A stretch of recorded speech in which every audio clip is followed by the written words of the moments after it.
Welcome to the Daily Horror Habit Podcast. I'm your host, Jay Krieger, bringing you daily reviews of currently streaming horror movies for your twisted pleasure. Be aware that these reviews may include mild spoilers. And as always, I hope you enjoy. There are a lot of things up for discussion, but claiming Green Room isn't a horror movie just ain't one of them.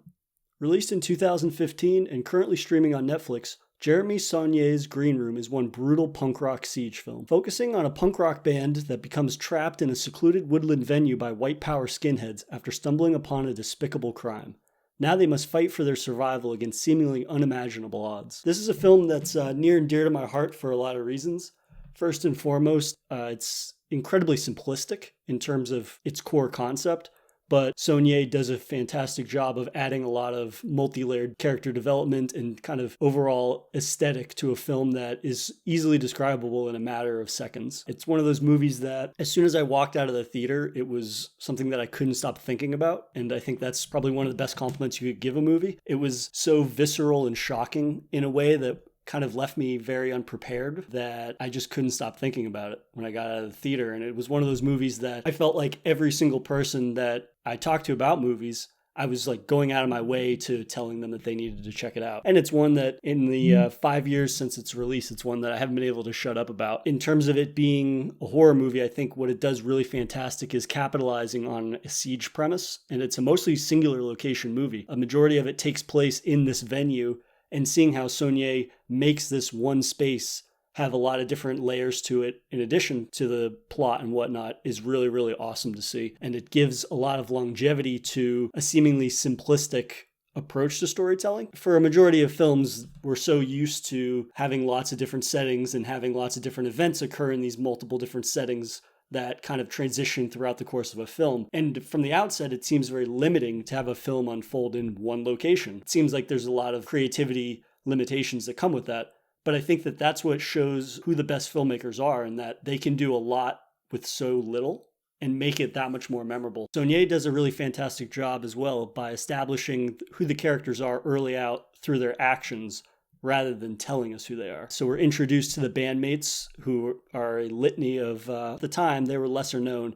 Now they're more prominent. Obviously, the great late Anton Yelchin, Joe Cole, Aaliyah Shawkat, and Callum Turner. And we are given a snapshot into their life, basically, the introduction to them. We see that they're this grungy band that's been traveling cross country in this one little van that looks like they pool all of their life savings together with to buy. And we pick up a lot of different little characteristics on who they are and what their life is like just through the brief first 10 minutes of the film. For instance, one of the bandmates falls asleep while he's driving. Like the film starts and the van is in a cornfield and he fell asleep with the car running. And the group is like, obviously it's an inconvenience, but at the same time we realize like the bigger issue is they don't have money for gas and they're in the middle of nowhere.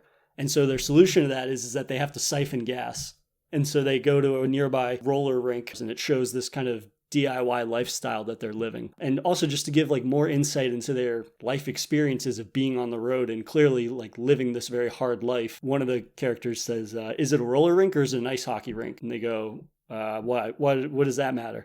And he goes, well, hockey players kick more ass. And it kind of just shows that these people are very dedicated to their goal in life, which is to play as much music as possible and to try to make money playing in these different types of venues and whatnot, and nothing's going to get in the way of that. And as a result of that, they encounter violence along the way.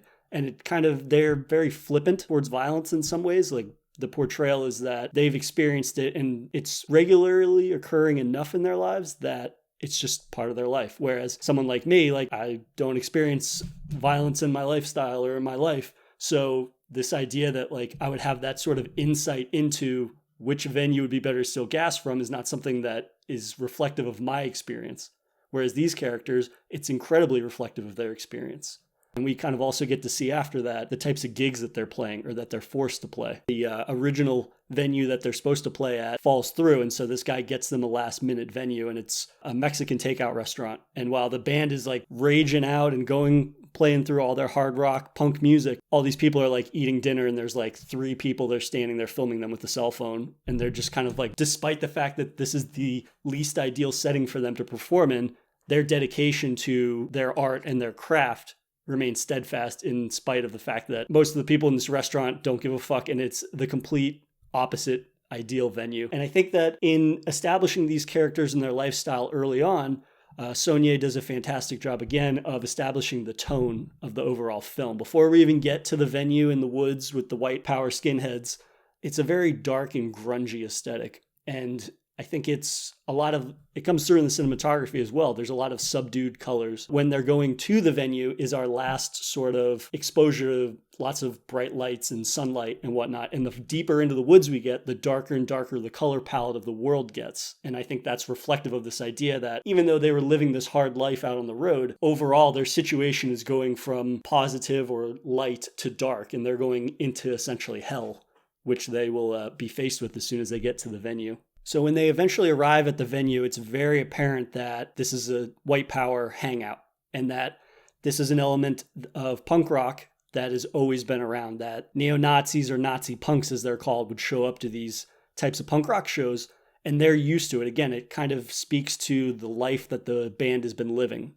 They originally ask what kind of white power presence is going to be there, and they say like boots and braces. So there's this whole idea that there's this different levels, Nazism or skinhead ranks within the punk rock movement.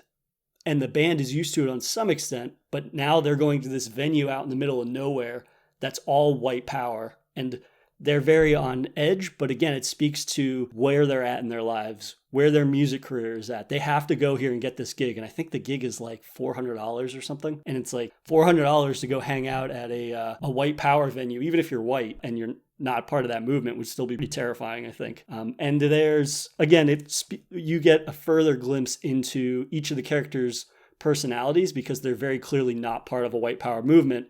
And so Anton Yelchin's character, Pat, decides as a goof, the first song that they'll open up with is Nazi Punks Fuck Off, which is a cover of a Dead Kennedys song. And of course, the crowd doesn't take it well. They're throwing beer bottles at them, telling them to fuck off and all these things. And it takes an already tense situation and makes it that much more intense.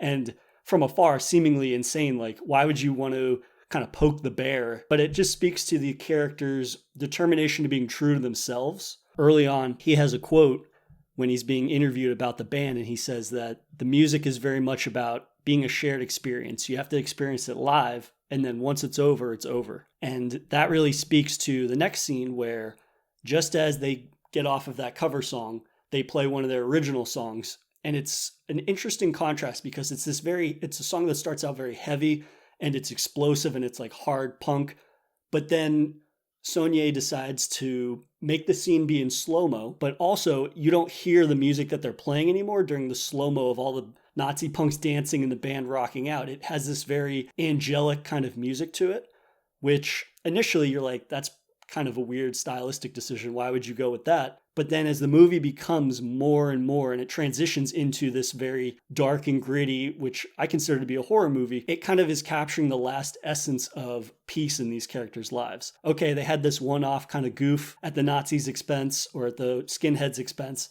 and now they're going to get down to the roots of what their music is about. And so having this slow motion, angelic kind of music occur is a direct contrast to the remainder of the film, because after that is when Pat discovers a murder has occurred in the venue green room. And then the skinheads realize that they've seen the murder and they have seen who committed it. And they start to hold them in the venue against their will. And that's when things go obviously from awkward to unimaginably terrifying. Going into this part, not only is the tone handled in a really, really strong way in regards to the central conflict, because things don't kind of just pop off immediately once he realizes there's a murder. It's not skinheads are immediately trying to murder them. It transitions very slowly into that, and it kind of captures an element of the film that I really, really like, in that at its core, this is a story about misfit kids trapped in a situation that puts them out of their depth, and they're forced to do things they never thought they could. And that is complemented by Saulnier's storytelling that he did in Blue Ruin and that he's done in this. And in some regards, he continued this kind of unimaginable scenarios and people being pushed to a place that they didn't know they could go to in Hold the Dark, to some extent, not as much as Blue Ruin and Green Room. What separates Green Room from both of those movies is that, again, the transition, it goes from, oh my God, we've stumbled upon this terrible murder, and and it's very chaotic and it's gruesome, but then it brings down the volume a little bit, and it transitions into this uncomfortable sense of calm about the whole thing. The skinheads are kind of just rolling with the fact that these kids have just experienced this murder and that puts them at odds with trying to contain a situation. But again, the skinheads aren't initially like trying to murder them. They're not trying to shoot them or stab them or anything like that. They play it very calm. And that level of calm applied to an unimaginably horrible scenario is super uncomfortable for the viewer. And for me, like you basically is portrayed almost as, is this really happening? Because everybody is so matter of fact about it around the band. And the band, again, is clearly out of their element. And so the bandmates are freaking out, understandably so. But at the same time, everybody around them is treating them almost as if they're the outliers. And there's this great interaction between Joe Cole's character Reese and Macon Blair, who was in Blue Ruin, who plays Gabe, who plays kind of like the middleman between the leader of the skinheads, played by Patrick Stewart, who I'll get to in a moment. But they have this great interaction where Reese says, "You can't keep us here. You have to let us go." And Gabe says, "We're not keeping you here. You're just staying." So again, this kind of confusing way of restating what someone else has already said in a way that's meant to unbalance them or like debase them kind of in a way that they just want to keep holding them at bay until the skinheads know what they should do. So in this sense that we're not moving forwards, we're not moving backwards, we're just in this moment together and we're sharing this experience. And once this moment, we move from this moment, things are either going to get a lot worse or they're going to get a lot better. And chances are they're not getting a lot better for the band. And I think that that's a good way to transition into Patrick Stewart's character. This is an incredible performance by Patrick Stewart. And it's one that I'm floored by every single time I watch the movie. And I've seen this movie now probably 10 times in 5 years, or maybe even more than that, just because his character is, in a lot of ways, the way his character is played is it's not unlike his other performances. He's very cool. He's very collected. He's very specific in the words that he says. He has a good amount of dialogue, but nothing feels excessive. There's no fat on anything that he has to say or does. He doesn't unravel. He's always, as the other skinheads are kind of like scrambling to figure out what to do, Patrick Stewart's character, Darcy, is very much in charge and in control, and he never relinquishes that control. When I say that this is similar to his other performances, it's the way that he presents himself. He just happens to be a neo-Nazi leader, whereas everybody around him is very easily definable by, they either have Nazi tattoos or they have the red laces on their boots, which establishes somebody has shed blood to become a part of the skinhead movement. Darcy just looks like any elderly gentleman. He's not defined by tattoos or piercings. He doesn't have this frightening demeanor. He seems like an anybody, which makes him even that much more deadly, because this idea that these types of villains that are overtly violent and overtly hateful, they define themselves through their appearance in a lot of ways, whereas he's very understated. And to see and hear somebody say and do the kind of despicable things that he does and seems so normal is very unnerving and complements the role immensely. He has one of these lines where he comes upon, I won't say who, but he comes upon somebody that's been stabbed multiple times. And Darcy asks the guy that stabbed this kid, he says, "Is he breathing?" And he goes, "Barely." And Darcy goes, "Let him bleed." Again, like these little moments where he's not going over the top with his dialogue, but he's very precise in what he says, and he's very direct in what he wants to happen. And I think that directness is at contrast with not only the bandmates who are all kind of scrambling, they're in this unimaginable, terrifying scenario, and even the skinheads to some extent, they don't really know what to do, because a lot of them are underlings. They're basically like fresh meat, new recruits. Darcy, though, is this staple of wisdom within this world of hate and violence, and yet no matter how wrong his plans go and things go awry, he's always very cool and calm and never unravels. And I think that really comes across in when the film does finally shift to the skinheads being very overt and saying, we have to kill these kids. There's no way they're making it out of this scenario alive. We have to kill them. And Darcy, again, kind of just goes through the motions of handling this scenario in a way that is super disturbing because of how calm and calculated he is about the entire thing. It's very procedural for him, almost as if he's had to do this before. He goes through these different stages where he can only use blades to kill the kids because they want to make it look like it was a dog attack, basically, because they want to stage their murders. So he says, you can't shoot them because you can't explain that. And it would come up in a coroner's report. And so again, his dialogue is always precise and it's very direct. He says, "You can only use blades. If you have to shoot them, keep your shots closely grouped or you'll dig the slugs out of them yourselves." Again, it's so terrifying because what he's saying is so horrifically violent, but at the same time, there's such a level-headedness to the despicable act that he's basically commanding the skinheads to abide by, that comes off as being understated and yet terrifying, which sticks with me a lot more than if he was just like, shoot them in the head or stab them with a machete kind of thing. It's his thoughtfulness in being horrifyingly violent that really sticks with me in a way that none of the other skinheads in the film do. And I think this film really complements Jeremy Saulnier's penchant for sickeningly graphic violence. We saw it in Blue Ruin and we saw it in Hold the Dark.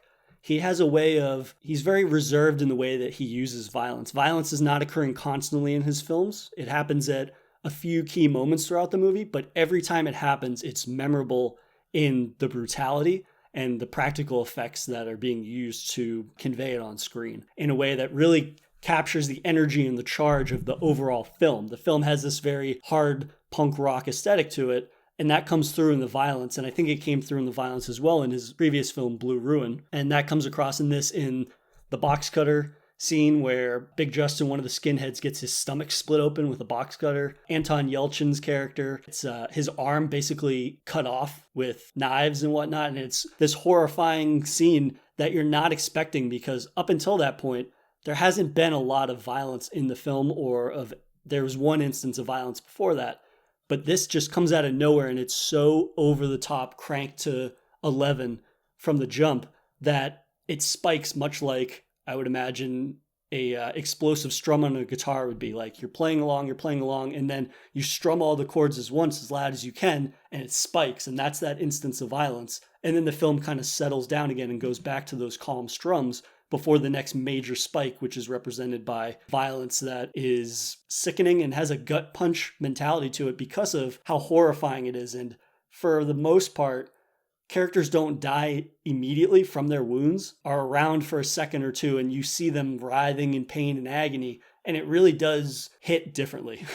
There isn't really a better way to describe that. And it has this sickening quality to it, not just because it's gruesome, but because you see the effect it has on a character. And it's always stuck with me. And I think while it is certainly stomach churning, because every time I watch it, I squirm whenever I see that scene where Anton Yelchin gets stabbed. It's very unsettling. And I think it's a compliment to Saulnier and his ability to really craft a narrative that has impactful violence in it that you're never desensitized to. And I think that's one of the things, especially in a lot of horror movies, that you can't say, because we've all become desensitized to violence on some level based on the media that we're all consuming. And so for a director to use violence so sparingly, but to make it that much more impactful, I think is a real testament to his ability as a storyteller. But now I think is a good time to jump into a segment I like to call Half-Assed Research. First up, the script unnerved Patrick Stewart so drastically that he locked all the windows and doors in his house before rearming his security system and pouring a drink before he could even finish the script. I think that's pretty telling, especially considering he was able to absorb all of those feelings and bring it into a role that's so reserved. I think it is a very chilling script, and the concept, again, this idea that all of these forces are invading on this one location and they're sieging your location and all they want to do is kill you, is no different than, let's say, like Night of the Living Dead. They're all in that house. The zombies are trying to pour into the house and kill everybody. Except instead of this, it's kids. It's these misfit kids that just want to play punk rock music, and there's skinheads that want to kill them. I think for Patrick Stewart to compartmentalize his fear and bring it into a role that is so level-headed is a testament to his acting ability. And he's, again, literally fantastic. There isn't one weak link in this movie, even speaking to the band or the neo-Nazis, and I think Patrick Stewart's at the top of that list. Next, Anton Yelchin and Ali Shawkat already knew how to play instruments, but Callum Turner and Joe Cole didn't. So they actually had to learn to play music and instruments specifically for the movie, which I think is awesome considering I tried to learn how to play guitar once, and that ended really quickly. They also shot scenes using real dogs and stunt people, an element of film that I'm continually blown away by. Not only do I feel that stunt people are often overlooked, especially when it comes time for award season, like the work that they do is what makes action and violence in movies sometimes the most compelling parts of a film. And it really speaks to the dedication to putting their bodies on the line for the scene. And often movies are defined by those things. So the fact that a lot of stunt coordinators are not household names is really a shame. And this idea that they were using real dogs is just a concept that kind of terrifies me, because this idea that one false command could seriously injure somebody, it just kind of speaks to how talented and dedicated the entire team was in crafting this film. And that's going to do it for another episode of Daily Horror Habit. I'll see you guys tomorrow for another horror movie review. Thanks for listening to another episode of the Daily Horror Habit podcast. If you enjoyed this episode, please subscribe to Daily Horror Habit on your preferred streaming service and follow us at Daily Horror Habit on Twitter or Instagram.